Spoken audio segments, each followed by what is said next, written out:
Are you struggling for consistency in your sim racing? Does your iRating look like a roller coaster? If so, we have good news for you. The way to get more consistent is to first understand what you're doing differently than the professionals. And VRS is the answer. With our competitive subscription, you will have the telemetry, setups, tutorials, and everything else you need to fully analyze your driving. Our data packs and the ability to compare your driving with the best in the world will show you exactly where to adjust your inputs, change your driving line, and shave seconds off of your lap times. And our powerful and precise Direct Force Pro wheelbase and precision pedals are being used by some of the world's best drivers. All these champions agree that VRS hardware is not just the best on the market, it's also priced well below the competition. So if you're looking to upgrade to direct drive and the best pedals in sim racing, VRS is your answer. If you want to get better, get faster,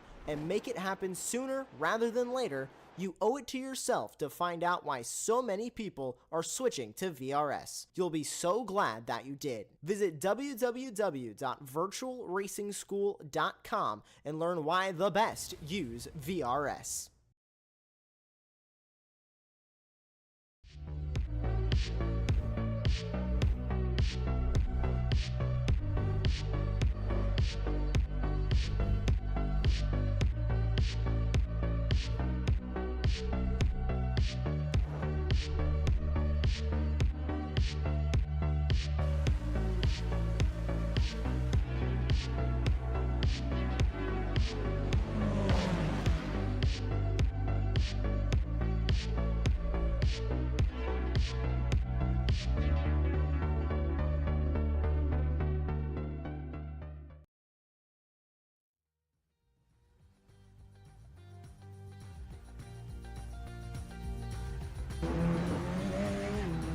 Greetings, race fans, and welcome to Apex Racing TV's presentation of the Radical Esports Cup. J.R. Gregory here with you on the call. Beside me, my partner, Tom Dillon, and in the production carrier, our friend and colleague, Joshua Wilkie. And as usual, the star of today's show, the fantastic Radical SR10, 425 turbocharged horsepower, 725 kilos, no traction control, and no ABS. And folks, we are showing the top split of the public server here today, 2100 GMT Friday, as we do every week. So if you would like to give these radicals a whirl and appear on Apex Racing TV, just sign up and get out there and put some laps down. And I'm here to tell you, these cars are a handful, but mastery of the SR10 will make you better in every car that you drive.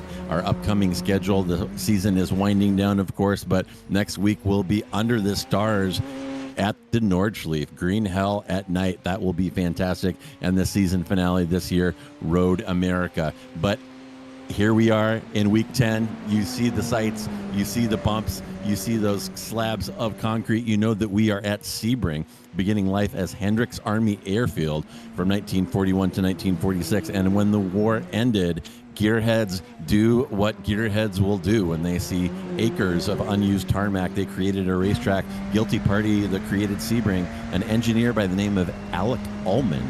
And his goal was to build a circuit here in the U.S. to rival Cirque de la Sarthe over in Le Mans. First endurance race held here in 1950.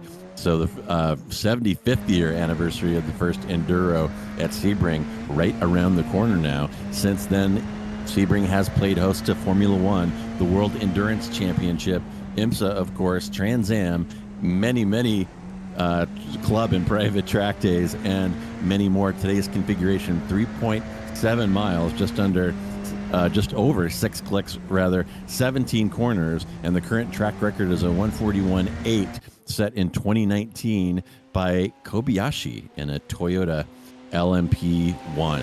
So, Tom, I actually, against my better judgment, participated in the race just prior to this. So I'm coming off not just my usual practice laps, but an actual race session with many of these guys, and it was a real hoot.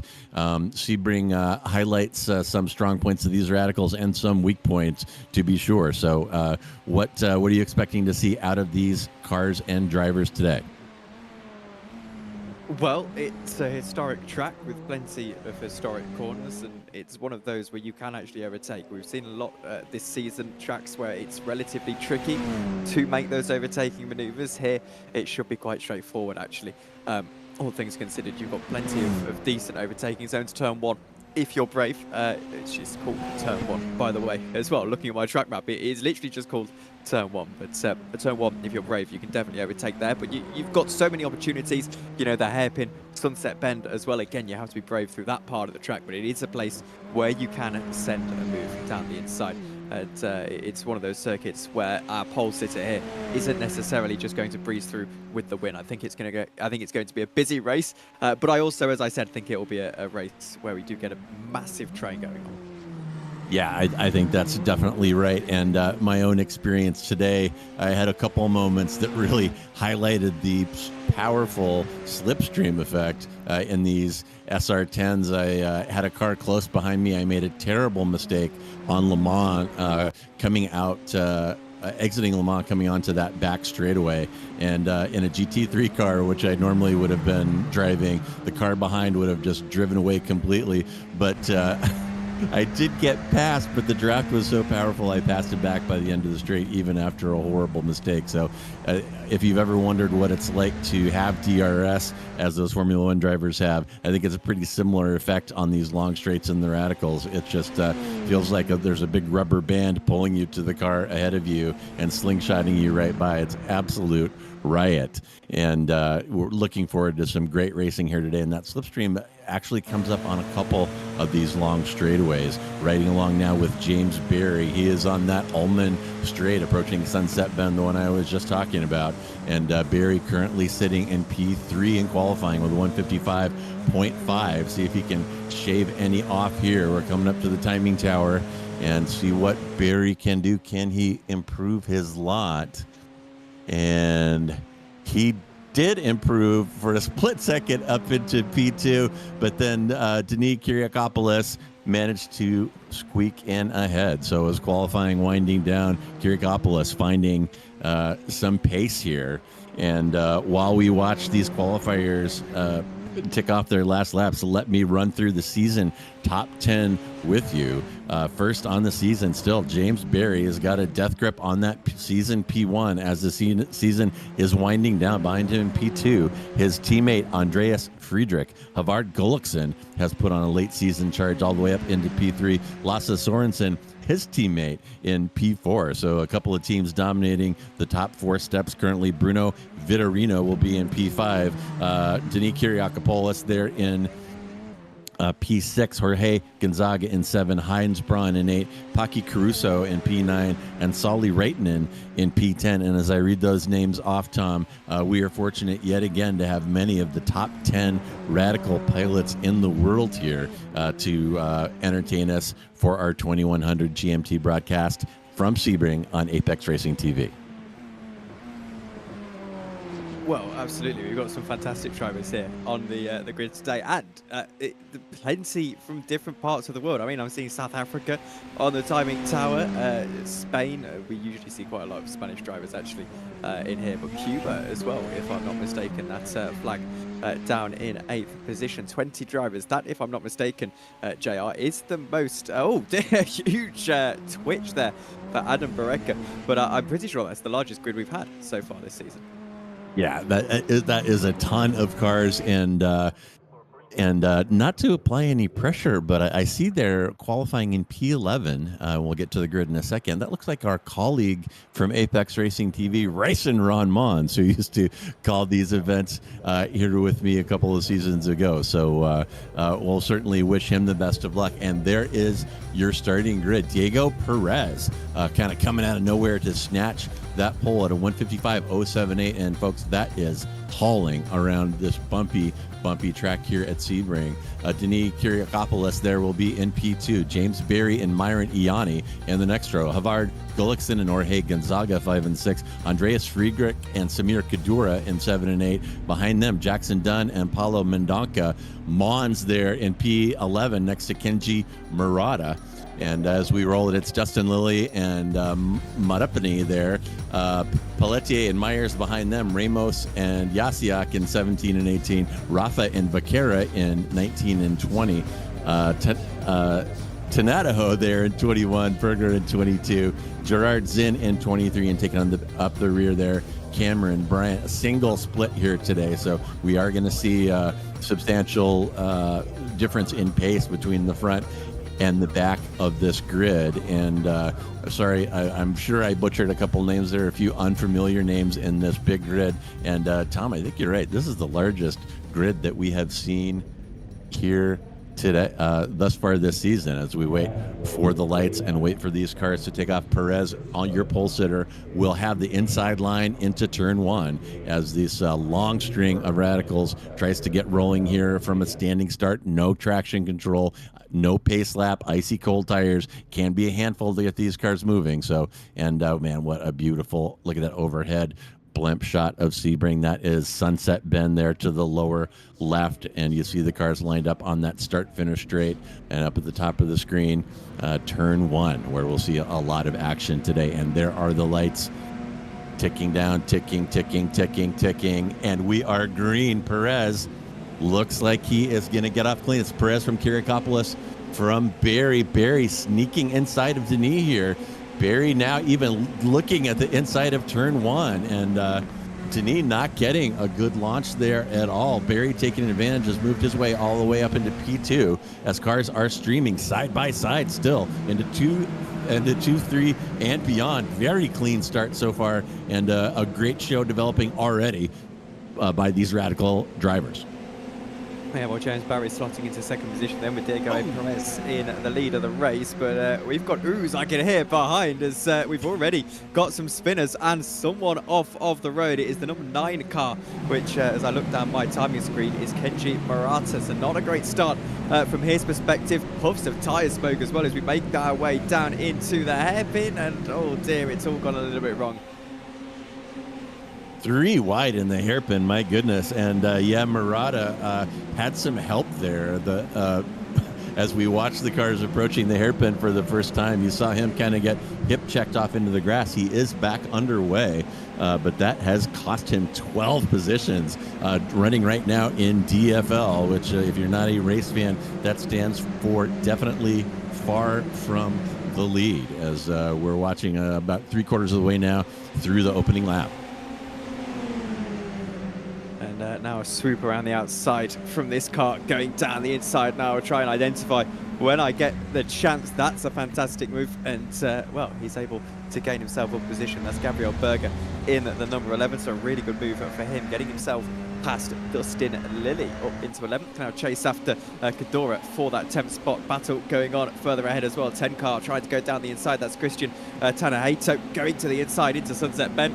I said that was a good, here goes Cadora as well. I said this is a good overtaking opportunity. Looks like that is pretty evident. It hit Cadora getting through as well, but not actually quite able to get the exit. So he has to stay where he is. It's Tanahato and then Ron Morns actually, and Cadora. And look at Tanahato, Tom. Either my lion eyes are deceiving me, or he is up 13 positions in one lap. Christian not playing and throwing down the gauntlet here, breaking into the top 10 from his qualifying position of, gosh, he must have qualified 21st. And meanwhile, up front, it is Perez from Barry from Iani. And we're going to take a look at this little hip check here that sent Murata into the dirt, I believe, not getting a great look currently. And yeah, Tom, maybe you can put your 2 cents in. I was not getting a good read on that replay. Yeah, difficult one, isn't it? I do think it's just a little bit of a tap on the side, sent him round. It can happen when you're going around this circuit. It's so bumpy. I mean, I'm surprised we managed to get 20 minutes into a Sebring broadcast, and I haven't mentioned the bumps yet. But it's so bumpy around here that the cars do get unsettled so much more easily than around other circuits. Anyway, Diego still leading this race ahead of James Barry. Then it's Yanni and Kirakopoulos for a trickle top 5. We're watching a battle as Gabriel Berger in this British Racing green Radical trying to make his way past Ron Morns. Racing Ronald Morns making his way down into Le Mans this time round. And let's see if there's going to be any battle here. I think he's pretty confident where he is. We know just about how well this slipstream works in at these Radicals, especially around here at Sebring. Ron, at the moment, looks to be pretty confident, but he's going to be under pressure here as Berger looks to the inside line. Ron cuts him off early enough and stays in at 10th position. Is that an Apex Racing TV sticker I see as well on Ron's car there? Yeah, Mons doing well there with Berger right on him coming out of Le Mans onto that back straight. The slipstream's so powerful. Berger managed to get it down to about 2/10, but Mons closing the door on the entry to Sunset. And here's Berger again. He's going to take another look, looking down into turn 3 now, and Berger gets it done. And boy, if you don't spend a lot of time in these Radicals, mastery of the brakes is probably the most difficult lesson to learn. They don't have ABS, so you have to creep right up to the edge of lockup, and Berger there showing that he a little better on the brakes than Ron on the entry to that corner. And now Pablo Mendoca under a little bit of pressure here as Dustin Lilly goes to the inside line, makes his way through as well. So that proving pretty much your point about the braking there, Ron. Excuse me, JR. Ron's on track with the way that it's so tricky around here. Now having a battle done, trying to go to the inside. He's going to make his way through, but Lilly, I think, has gone off the circuit, has he? I can see the puff of smoke on that outside line, and there he is. He falls down. We'll see if we can get a replay of that, but it looks like Dustin Lilly has fallen down the order now. Yeah, we're going to see Lilly here. Looks like maybe we're on the run up to Tower. Flashes in and out of reality there. And oof, no, it's Cunningham. Overcooks that entry a little bit. So easy to do, especially when you're being pressured from behind. And my goodness, yeah, Lilly paying for that and still blinking pretty heavily there, which is can be a little disconcerting for the other people on track with him. And now here is a look at Denis Kyriakopoulos. I've pronounced this poor guy's name about 1,000 different ways, and that makes it 1001. But anyway, there is Denis in P4. It's still Perez from Barry, from Ianni, from Kyriakopoulos, from Friedrich now. They're forming up a little chain here, and it looks like Gonzaga wants a piece of it as well. And with these long straightaways, these Radicals do kind of train up here. So from Perez back to Gonzaga, about 2.5 seconds, and Gullikson now sniffing around behind. He wants a piece of that. And oh my goodness, real tough little move there. Is that Berger making a move on Kadura in the very difficult section there, although this one is not over, as Kadura is going to have a run down that little straight into the hairpin. Continuing to keep an eye on this battle then as Kadura goes back to the outside line, trying to squeeze his way through on Berger, but you can't fit two cars through on the hairpin. Just about they squeeze through, banging wheels as they do so. Berger staying where he is. Kadura still on that inside line. Ron Warnes with a fantastic view of this. We're right on board as he sees Berger on the inside line. Kadura looking to go around the outside line, and he does. That's a fantastic move. We'll have the inside for the next corner. That is unbelievable from Kadura. I know I'm possibly sounds like I'm shouting a little bit too much about that, but on the outside line into a slow corner like that, JR, that is an unbelievable move. Yeah, great driving, great car control, and great trust by both of those drivers. They started off side by side in the hairpin and remained side by side for the next 3 or 4 corners, and really fantastic stuff here. These it's a very tight community that drive these Radicals. They race together, practice together, and you can really see their trust of each other when they engage in maneuvers like that. That was fantastic. Now to the inside line goes Berger. Ron Morns trying to follow him through as Kadura goes back to the outside line. Ron looking to seize the opportunity here, but Kadura, once again, that car control fantastic. Has he gone a little bit deep into Sunset, though? It will give Ron the opportunity to try and get that power down. We're possibly going to have a four-way battle here as Mendonca gets involved as well. Ron Warren's then looking to get past Kadora, goes to the inside line. Kadora will squeeze him right to the wall on the left-hand side, but Ron Warren's is able to make his way through. He had to commit to that, didn't he? And he committed early enough. However, still defending hit, and looks like he's just about going to do that. Back to my point, he defended, or he was committed there, I think is my point, JR. Yeah, tough move into turn one there. And it is high risk, high reward. If you can just take a little deeper dive under braking, you can really make things happen there in turn one. And you saw our colleague Mons pull off a nice one there. Meanwhile, riding along with Karakopoulos, he's got Friedrich sniffing around behind, and also Gonzaga and Gullikson, that little foursome, making their way through the back part of the course. And Friedrich has got that gap down to about 0.3. And Denis has got to be looking at his mirrors right now. A substantial gap ahead to the top three. So right now it's Karakopoulos from Friedrich, from Gonzaga, from Gullikson, this little foursome. And we'll see if Friedrich is going to try to make a move here using that massive slipstream on the back straight. And we're just about to Le Mans and onto that back straightaway. And just watch that timing tower, watch that gap drop. And you'll see it go down 0.2, 0.3, 0.1. And what is Friedrich going to do here? He's going to go to the inside line, try and make his way through. We've got side-by-side action in the background as well. As there he goes through on Kirakopoulos, and I think Kirakopoulos will lose out on that position then. So Frederick is through in the background. Gulliskin and Gonzaga having that battle. Gulliskin on the inside line now as they make their way into turn one. Gonzaga on the outside line. It will be Gulliskin into sixth position in the front. They're also having a battle as Kirakopoulos still can't quite make his way through on Friedrich. They'll stay side by side though. Andreas Friedrich, that number 2 car, just getting clear in at the end. So it's Friedrich from Kirakopoulos, from Gulliskin and Gonzaga. Yeah, Friedrich doing a really good job. He is now up 3 positions from his qualifying position of P7. He's worked his way to the front of this little train, and the next goal will be Iani, which is a substantial goal but doable. Looks like about a 3-second gap ahead to Iani, sitting in P3 on lap 6 of 13. So if Friedrich wants to put himself on that podium, he is going to have to light the wick, and he's going to have to light it now. Be interesting to keep an eye on that gap and see what Friedrich can do with some clean air here.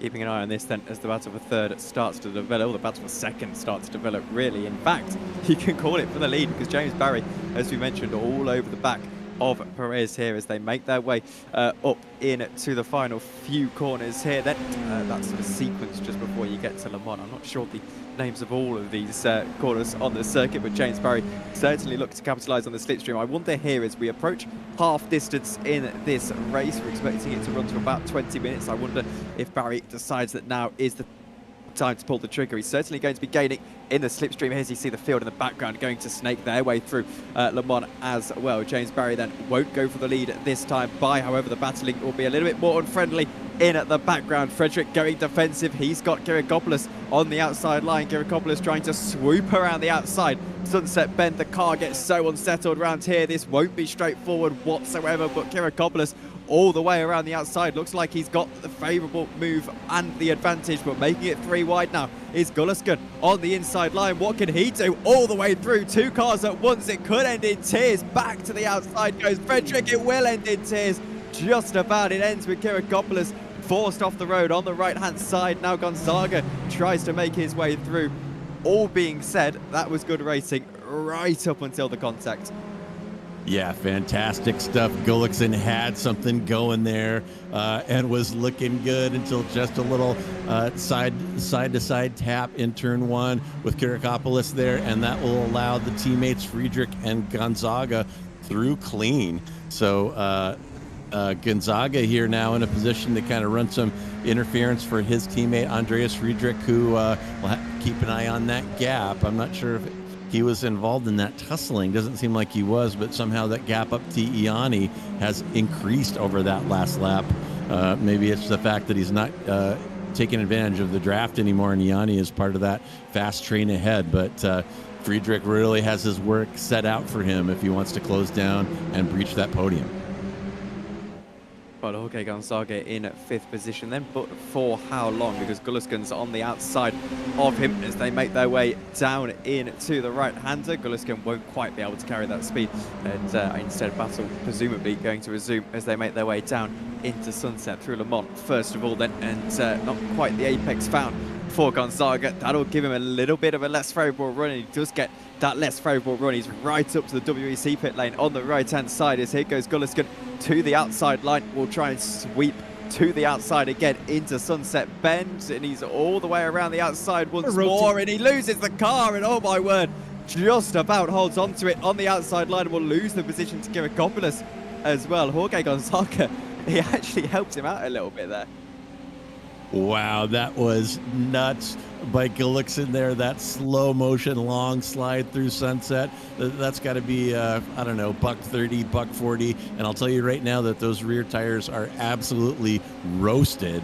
And looking behind Gullikson, look who it is. It's Christian Tanataho. Oh, look at that catch.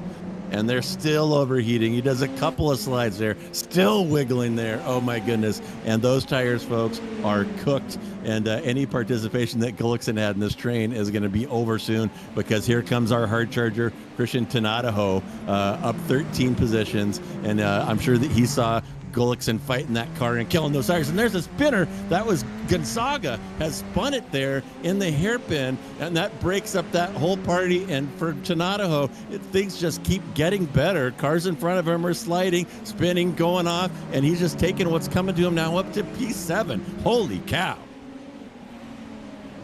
What a move, as now we try and have a look down the inside. This is Jackson Dunn looking to make his way past Ron Burns. However, Ron has him covered for the time being. Lap 8 of 13 of this race, so not longer to go at all. We're well into that second half now, as it goes Jackson Dunn to the inside line, but no way through. I think I heard in my ear, JR, unless I'm hallucinating it, that we've got a replay of that crash that we're getting ready to pull up, and we did. I wasn't hallucinating, so there we go. Let's have a look at what happened then. Jorge Gonzaga and Kirakopoulos. Kirakopoulos back on the outside line. And, well, by the looks of things, it's just, oh dear, he's gone a little bit too deep. Tried to keep the rotation going, and the car's just spun around on it. Yeah, overcooked that entry a little bit. And if you want to make the front tires last for a whole race on these radicals, trail braking is kind of required. But it is kind of right on the edge, as you saw there. And my goodness, Gonzaga paying the price. He was right in the thick of it, and is falling back now. And meanwhile, up front, it is still Perez from Barry, from Iani, from Friedrich, from Kirakopoulos. And looks like we got another replay coming, and we are looking here at Dunn, Mendonca, and Mons for P10.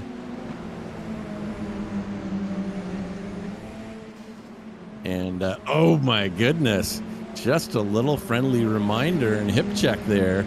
And that was going to allow Mons through. I think our colleague Ron Mons got the benefit of that. And now still on the replay, of course, it looks like Ron's going to have a little toe down the back straight. Looks like he was not able to capitalize on that part of it, though. But that is done. Mendonca and Mons' little train there in about the mid-pack on lap 9 of 13. As Jackson Dunn back in 10th position, but under pressure from Mendonca as he makes his way out of Sect 2 here, looking oh, it's a little short shoot. We'll see if he can make that move down the inside, but again has to stay behind. I think the key about Sebring, JR, it's really a track where you've got to pick your opportunities, haven't you? Try and wait for the optimum corner. Sometimes around here it does just mean sitting behind someone for a couple of laps.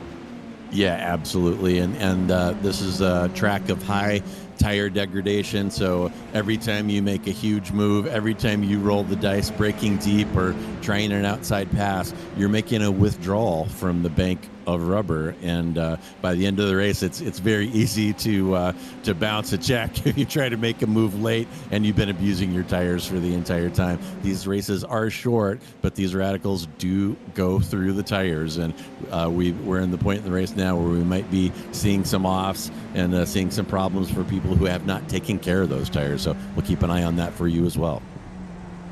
Yeah, well, for context, the best lap time so far in the race set by Harvard Gullisken at 54.9. Current lap times in the field averaging around the mid-55s. Here is a battle for, I was going to say for second position, but I don't believe it is. That's a back marker getting out of the way. It's the number 21, which is Andrew Myers. So he's got out of the way of this battle for second position, but Yanni's lost a little bit of time, and Barry and Perez now first and second. So how about Gulliskin, who's lost a few positions on this lap actually, down into 6th. He's the fastest man. Everyone else lapping in the mid-55s. Now that's not necessarily a particularly huge fall off to speak of, but it does demonstrate just how the tyres can be a little bit delicate around here. So 2 things I'm keeping an eye on at the moment. First of all, this battle, the 3 of them battling here, Kiriakopoulos, Gulliskin and Tanateo.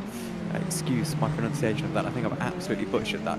But also the battle for the lead of the race between Perez and Barry. Yeah, and here we are back to Mendonca with Ron Mons behind, and Ron foolishly invited us to bring him into the booth while he was driving, something that I would never do. And while he's fighting here, maybe an opportunity to do that and get his 2 cents in. Let me go ahead and give him the surprise that he probably didn't want right now. And Racing Ron Mons, you are on the air with us, Apex Racing TV. Good looking livery out there, and you're in a tight battle right now with some mad weaving going on the track. How's the race going? It's going well so far. I had a pretty big whack with the other number 15 car there, and he was part of that weird ballet movement going down Ullman straightaway there. So that was very strange that I was looking at. And funnily enough, it's interesting timing that you dragged me up here. I was just joking that there's a close battle up towards the front, so that's probably why I haven't been dragged in yet. But race is going pretty good so far, even though I'm running down in 12th for now. I'm pretty confident and happy with how things have gone so far. I'm not last, which I think is the greatest achievement of all. Yeah, and you and I were in the earlier session, the one immediately before this one together, both pulled off a top 10, and I can tell you for my part, my top 10 was not due to awesome passing or racecraft. It was just keeping the car clean and letting what come to you, and that seems to be working for you so far. Oh, yeah. I think on lap 1, there was a whole lot of stuff going around me. I saw a lot of drivers going off. I've seen some drivers go off as is, as I have a beautiful drift coming out of the hairpin. The reason why I'm fairly confident about running in P12 is those two, 15 and 12, have been racing each other so hard, and based off what happened when I was racing with the 15, I would not be too shocked very highly if I see those two cars go off in just a cloud of dust and carbon fiber bits. So I think I'm running in P12 right now. I would not be too shocked if I break my way back into the top 10. However, I am not holding my breath. All right, Ron Mons trying the commentator's curse from inside the cockpit, and we'll keep an eye on that battle and see how that works out. And Ron, depending on time constraints, we'll catch up with you a little bit later this afternoon. Sounds good. Enjoy the rest of the race, guys. All right, that was our Apex Racing TV colleague, Ron Mons. Could not resist dragging him in here and trying to provide some distraction. It looks like he survived that. And meanwhile, oh yeah, there is a race going on, and it looks like Gullikson has pushed past Kiriakopoulos into P5, and now it's Gullikson from Kiriakopoulos from Tanataho there, and Tanataho and Berger still are hard chargers, both up 14 positions, running 7 and 8 there. Fantastic stuff. And this looks like, yeah, we're going to see Gullikson getting that position from Kiriakopoulos, side-by-side entry into Sunset, and Denis kind of showing a tendency last couple of laps. He's washing out a little deep there into Sunset, and Gullikson taking advantage, and he is now sitting all the way up in P5, and that's his highest position so far in this one. But Denis showing that the fight is not over. He's staying right with him. Well, fantastic fighting going on over here. Also, Perez and Barry, only 4 tenths of a second separated. Make that 3 tenths, actually, as we head into what's going to be the final lap of the race. This could be box office stuff. So we're on the penultimate lap now. White flag will be taken this time by, which gives James Barry probably 2 more opportunities. Bit of a mistake from Perez, making his way in to the right-hander. Now through Le Bon, they go widen up this corner as much as you can, and just got onto the grass ever so slightly. Maybe James Barry thinks about the move this time. We know the slipstream is so powerful. If anything, sets himself up for a run down into turn 1. Sunset Bend coming up, then watching for those boards on the left-hand side. Throw the car in, try and hit whatever apex you can into this corner. Now James Barry will be looking, I'm sure, to try and get himself set up for that move down into turn 1. Kirakopoulos trying to make his way into the top 5 ahead of Gulliscon. White flag is in the air. Let's I'll flick tell you back to our leaders. Oh, sorry, you're breaking up a little bit, Tom. And I'll tell you what, I think Barry is considering himself in P1 right now. He's got Perez right where he wants him.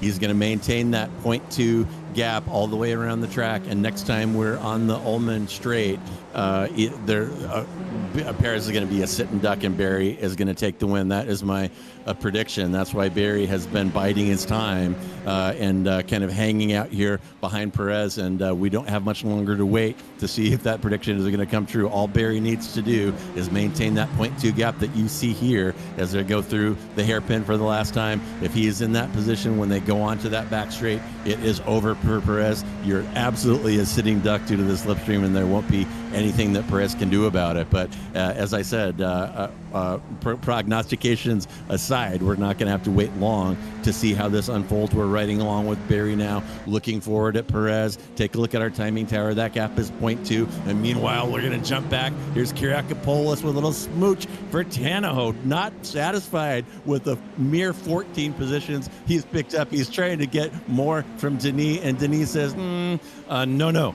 because no in French and English is the same. I know that much. And here we are back to Barry and Perez coming into Le Mans for the last time. And look at that gap, folks. It is 0.2, 0.3, well within drafting position. And what is Perez going to do? I don't think that there's anything he can do. Watch that gap drop, 0.1. It's under 0.1 now. Perez will try to cover the inside, and Barry says, you can't cover me out of the inside. See you later. Stuffs it down the inside of Sunset, and it is over. Barry has won this one. Oh, my goodness. Who could have seen that coming? Well, I did.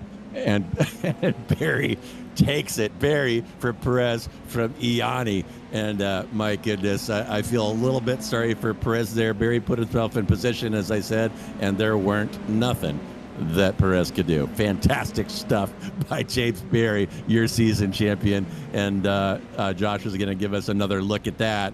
Probably get an angle to see Barry rolling the dice there. Perez really thought that he had the inside covered, but he didn't. He left a sliver of light. Barry stuck it in there and takes the win. Fantastic stuff. It was really fantastic, wasn't it? Really enjoyed watching that. And I have to say as well, it's all about the decisiveness. Let's keep an eye on this. We've got a couple of angles coming up for you. First of all, on board with James Barry, he had that opportunity, that flashpoint, go to the outside, go to the inside. He knew that the inside was going to be the way through, and just that decisiveness has won in this race. Plenty of drivers would get themselves in two minds there, JR. But actually, he said, no, I'm just going down the inside. Yeah, do you think he faked him out a little bit there? Watch this little jig to the left here. He just a little peek to lay the seeds of doubt. And sorry, Perez, don't doubt this. You have been taken out by the assassin, James Barry. A fantastic drive by Perez, not to take anything away from him. A P2 in this field is fantastic. But wow, what a move by Barry. Here it is again. Yeah, it's fantastic. And you can see that little dummy as he goes to the outside, then the inside.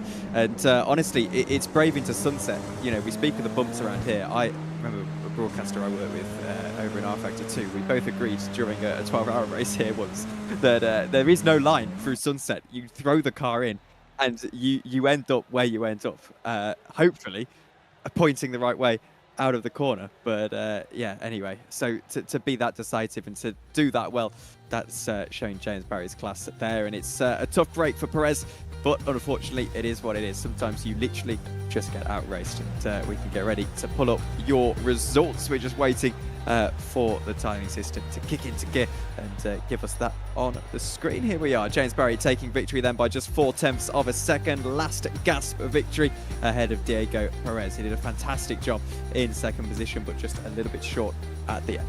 Then it's Myron Iani in third, Andreas Frederick and Havard Gulliskan, the rest of your top 5. Dennis Kirakopoulos in 6th position with Christian Tanahato in 7th, Gabriel Berger, Jorge Gonzaga and Paulo Mendonca, the rest of your top 10. Jackson Dunn is unfortunate to finish in 11th position, really could have put a run on for the top 10, same for Ron Warnes. Prolo Madapan in 13th position with Samir Kadora Khan falling to 14th. Colson Pelleter quite race in 15th with Kenji Murata, Adam Vareka and Dustin Lilly, I'm afraid, all having pretty difficult races, making up the rest of your grid. So we've got a couple of interviews ready for. Oh, excuse me, we've got another page. I was getting used to just having the other having on the page. Gerard Zinn, Marcus Jasiak, Fabrizio Rafa, Andrew Myers, Cameron Bryant, and Louis Ramos. So without further ado, we've got a very quick interview, and let's drag in James Barry. And here we are with today's winner and provisional champ so far for this season, the assassin, James Barry. And my goodness, James, you managed to keep that 0.2 gap behind Perez for several laps there. We've spoken to you a number of times. I think I have some insight into your strategic thinking. So how long were you setting up that last move, and did you know it was going to be a last lap affair on Perez? I didn't really want to leave it that late. Obviously, I was trying to follow him and let him pull the gap to everyone behind, which happened. But then with like 4 or 5 laps left, he was pulling a bit of a gap, like maybe a second. And then we had a little moment with a back marker. He wasn't getting out of the way. That was a bit annoying. And so then I had to push just to make sure that I could keep within his slipstream, because he obviously had better pace in qualifying. But he was making some mistakes, which everyone's doing here at Sebring. I'm doing it as well. It's really difficult to be consistent here. So I managed to get the gap back with... on the last lap basically, and I didn't want to leave it that late, but really happy with how it went at the end. That's down to the wire. Yeah, that was an epic move, and we watched a few different angles. We're watching a slow-mo replay of it right now as we speak to you, so you can check that out a little bit later. But it looked to be like a little bit of a head fake there, like you juked left a little bit, and to make sure that he left that sliver of space on the inside of Sunset open for you. So was that an intentional little juke that you gave him at the end? Yeah, you've got a good perception. So yesterday I was doing a league race with George, UK League, and I pulled the same move on him, so I knew it was possible. I knew that people, obviously, they tried to cover the inside, but there's an extra bit of kind of space that's, I guess, off the track almost on the right-hand side, so I knew I could take that space, So I was just making sure that he wasn't covering that off, because I knew you need the inside for that corner, really, so that was the plan. Yeah, and high risk. As I recall, there's a pretty substantial bump if you take that super tight line. So, yeah. Man, that was fantastic, exciting stuff, James. Wow. So I think that will wrap it up, folks, for James Barry. And James, while you're in here, before you go, is there anyone you'd like to thank or give a shout out to today? Just everyone who turned up today. There was some really good pace in qualifying, and I'm sure it was an exciting race down the field as well. So, yeah, thanks, everyone. Yeah, it was a fantastic race. I know you'll check it out later, and I think you will enjoy what you see. So, folks, that is James Barry, and let's see. Who do you suppose D is? Do you think that's Diego Perez? It's Dennis Kirakopoulos who's making his way up into the box. Dennis, welcome to the box. That was a run for 6th. You had such an interesting race. Yeah, I can't believe it. It was an amazing race, start to finish. I started with probably my best lap in the qualifying session. I knew it would be really hard to keep this place, but finishing 6th is a really good result for me.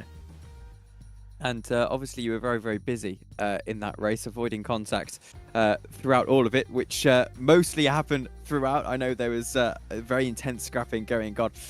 Just how did you manage to keep those guys behind you? I had to defend it against Andreas at first. I knew this guy is really quick. At the end, he was just quicker. I had to give up. Then I was against Havard and Christian. It was really tight. We see each other every week. I know we can trust these guys. They are really good drivers. Incidents happen, but when you race with people you know, and that are at this level, then you can race differently than with unknown people, for sure. And finally, anyone you'd like to shout out on the stream? My boy Jorge Gonzaga. We always fight every week, and every time I'm in front, I have to say something in the commentating. So there you go. Hello, Jorge. Thank you very much, Dennis, and we'll speak to you soon. Thank you. And I think that does it for the interviews, because we've heard enough from Ron Mourns today. You can hear him on whatever broadcast he's on next. I actually don't know what leagues he's on nowadays, but he'll be back on Apex Racing TV, I'm sure. But from me, JR, that was a wonderful little race. I really enjoyed Sebring, and well, bring on the Nordschleife. Yeah, fantastic race. And folks, you definitely will want to join us next week, Friday, 2100 GMT, for the Green Hell Under the Stars. That one is going to be fantastic. But don't forget, we are not just about these radicals here on Apex Racing TV this weekend. Sunday, we have 2 Ray Esports events, Weekend Warriors both.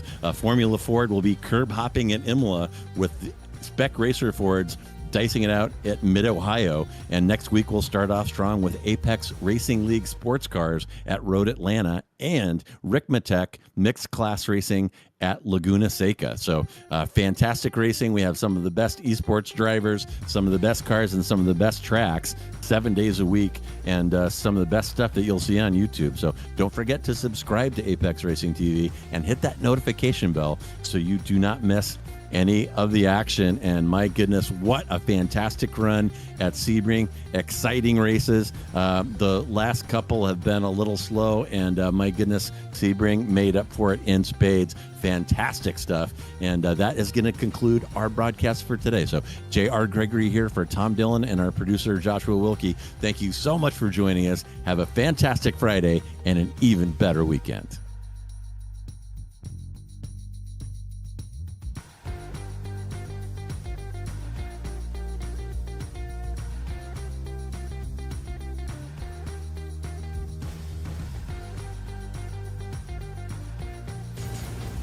Are you struggling for consistency in your sim racing? Does your iRating look like a roller coaster? If so, we have good news for you. The way to get more consistent is to first understand what you're doing differently than the professionals. And VRS is the answer. With our competitive subscription, you will have the telemetry, setups, tutorials, and everything else you need to fully analyze your driving. Our data packs and the ability to compare your driving with the best in the world will show you exactly where to adjust your inputs, change your driving line, and shave seconds off of your lap times. And our powerful and precise Direct Force Pro wheelbase and precision pedals are being used by some of the world's best drivers. All these champions agree that VRS hardware is not just the best on the market, it's also priced well below the competition. So if you're looking to upgrade to direct drive and the best pedals in sim racing, VRS is your answer. If you want to get better, get faster, and make it happen sooner rather than later, you owe it to yourself to find out why so many people are switching to VRS. You'll be so glad that you did. Visit www.virtualracingschool.com and learn why the best use VRS.